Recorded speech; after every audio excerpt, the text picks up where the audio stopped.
యాదాద్రి భువనగిరి జిల్లా యాదగిరిగుట్ట ఆర్టీసీ డిపోలో తెలంగాణ రాష్ట్ర ప్రభుత్వ whip Aleru MLA Beerla Ailaiah RTC కార్మికులతో కలిసి సంబరాలు నిర్వహించారు. ముఖ్యమంత్రి రేవంత్ రెడ్డి మంత్రులు చిత్రపటాలకు పాలాభిషేకం చేశారు. అనంతరం ఎమ్మెల్యే స్వయంగా ఆర్టీసీ బస్సును నడిపి కార్మికులకు సంఘీభావం తెలిపారు. కార్మికులకు మజ్జిగ పంపిణీ చేసి ప్రయాణికులతో మాట్లాడి బస్సు సేవలు ప్రారంభమవుతున్నట్లు వివరించారు. ఆర్టీసీ సమ్మెపై జరిగిన చర్చలు విజయవంతం కావడం సంతోషకరమని ఆయన పేర్కొన్నారు.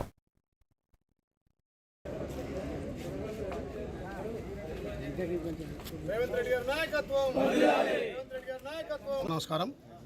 గత 3 రోజులుగా జరుగుతున్నటువంటి తెలంగాణలో ఆర్టీసీ సమ్మెకు గౌరవ డిప్యూటీ సీఎం గారు బట్టి విక్రమార్క గారు, బీసీ వెల్ఫేర్ మంత్రి, ఆర్టీసీ శాఖ మార్చులు పొన్నం ప్రభాకర్ గౌడ్ గారు కార్మికుల డిమాండ్లను సానుకూలంగా స్పందిస్తూ కార్మికుల సమస్యలు మా సమస్యలుగా, కార్మికులను కాపాడే బాధ్యత ప్రజాప్రభుత్వానికి గౌరవ ముఖ్యమంత్రి రేవంత్ రెడ్డి నాయకత్వంలో ఏ ఒక్క వర్గం కూడా ఇబ్బంది పడద్దు.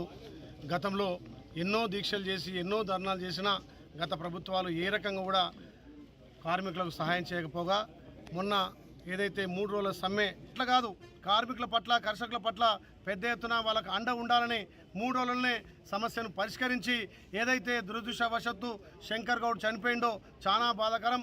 ఆయనకు సంతాపం తెలియజేస్తూ ఆయన కుటుంబానికి కూడా 10 లక్షలు ప్రభుత్వం ఇస్తున్నందుకు చాలా సంతోషం. అదే కాకుండా ఉద్యోగ భద్రత, అదేవిధంగా అతనికి ఇందిరా మిల్లు కూడా ఇస్తానని ప్రభుత్వం మాట ఇచ్చింది.